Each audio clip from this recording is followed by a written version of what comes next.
Atlanta News First, meteorologist JD Disharoon here, and we're going to run down your forecast as we head into the overnight hours because we do have a first alert weather day for Monday, but we also have a first alert weather day newly added for next weekend due to a very potent cold front that's going to be sliding across the country, bringing us another threat for severe weather. We'll start things off, though, kind of recapping today. It was a very quiet afternoon out there in terms of temperatures. We didn't really budge that much, sticking right around the mid 40s. In fact, that is our low for today, and we could actually see our low hit as we head towards the midnight hour. Our high was actually at midnight earlier this morning.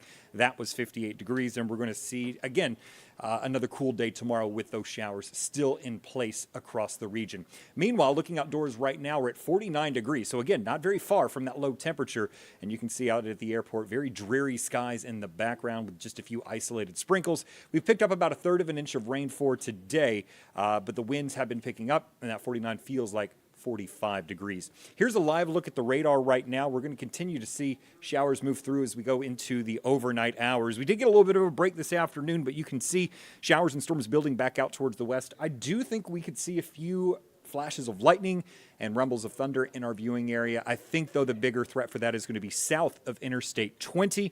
I don't think we just have the dynamics for thunderstorms north of that in the atmosphere, so that's just something to keep in mind. Again, though, it's not a set rule, so just keep in mind there is the potential there as we head into the overnight hours. Meanwhile, temperatures across the state, well, where we have the colder air is where we have the rain, which is why a place like Griffin at 46 is our cool spot. Typically, they're the warmer spot, and certainly we don't see it too often where in the afternoon and evening they're the cooler spot in terms of their 46, and Ellijay and Helen are at 51 degrees. So it's just kind of showing you what the rain is doing to our air in terms of the atmosphere. And that also, though, it's much cooler across most of North Georgia, the exception being the places that haven't had the rain. You're about the same as you were yesterday. But in a place like Atlanta, we're 16 degrees cooler this hour than we were 24 hours ago, 18 degrees cooler in Covington and Griffin, pretty much 15 to 20 degrees cooler across the central and southern portions of our viewing area. Temperatures holding fairly steady overnight. I don't see a really big drop, maybe 4 or 5 degrees as we head into the morning hours, waking up and walking out the door around 45 degrees. A little bit of a breeze out there is going to make it feel like it's going to be in the mid to upper 30s. And you can see most of North Georgia is going to be in those low to mid 40s. So higher elevations looking at the lower 40s, mid 40s for folks where we're seeing the showers. And those showers will continue as we head into the overnight hours and into tomorrow morning. Unfortunately, right in time for that morning commute. So let's time this out for you. You're going to notice as we head into the evening and overnight hours, by midnight, we expect to see maybe a little more coverage in terms of the rainfall across the area.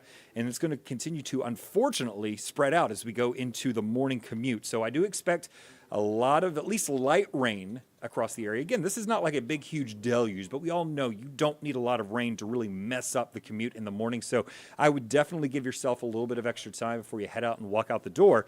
And then you'll need it because by the afternoon, we're still dealing with showers around the noon hour. Notice it's slow to move out, but once it does, our evening commute can actually see a lot of sunshine out there, particularly for folks on the western side of Interstate 85. So if you're going to be heading home to Douglas, Carroll, or south to Coweta counties or Heard counties, you could be dealing with sunshine delays after the dreary weather that we've had for the last 36 hours. Now, because of the showers in place tomorrow, even though we are going to clear out in the afternoon, it's going to keep us cool for most of the day and then slowly working our way up into the middle 50s as we head towards the afternoon high.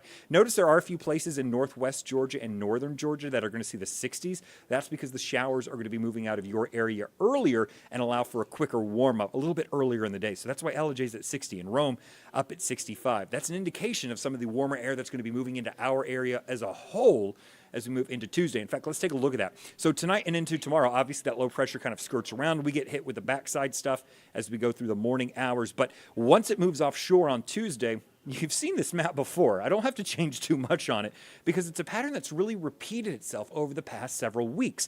We're going to have another strong high pressure in the Gulf. That's going to pull up a lot of warm air, and that's going to quickly raise our temperatures back up into the 70s as we make our way into Tuesday, and possibly even some lower 80s as we head into Wednesday. Maybe not necessarily in, Atlanta proper, but once you get up to Covington or maybe down towards Griffin, maybe seeing some lower 80s there as we get into Wednesday afternoon.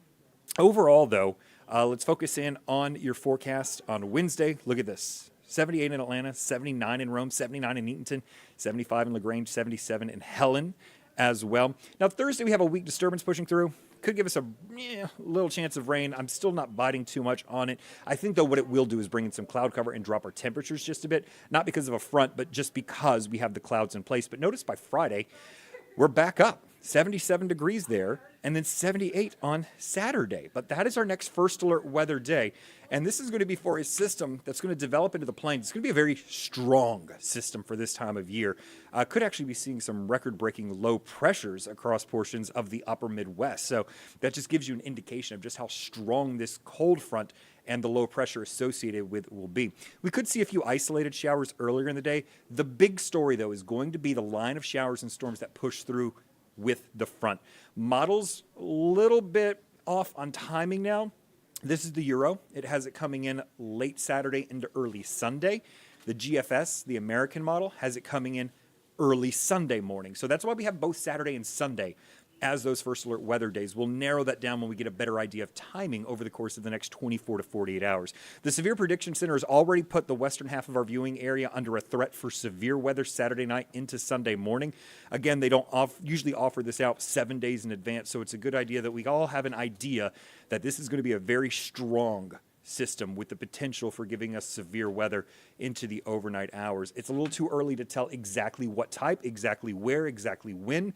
Obviously, this is 7 days away, but it is giving us the heads up. You really need to pay attention to the weather as we go into next Saturday night.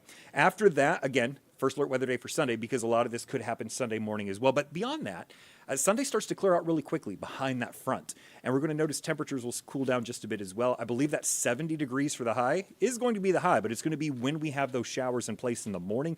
And we'll see temperatures falling and breezy conditions as we go into the rest of the afternoon. So again, once we get past Monday, it's a beautiful midweek, but I really do want everybody to be paying attention to this storm system that's going to be moving in next week. Obviously, in the first alert weather team, we're going to be paying attention to it all week long. We're finding the forecast, tweaking it as we get more and more data in.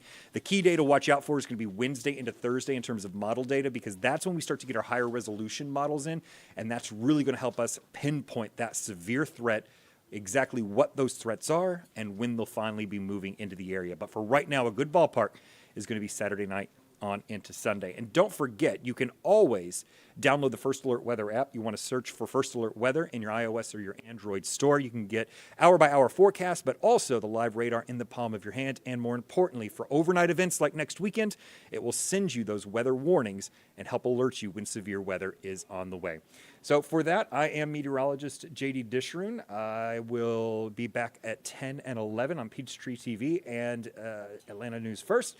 And then we will have, obviously, more weather for you coming up in the morning hours on air and online.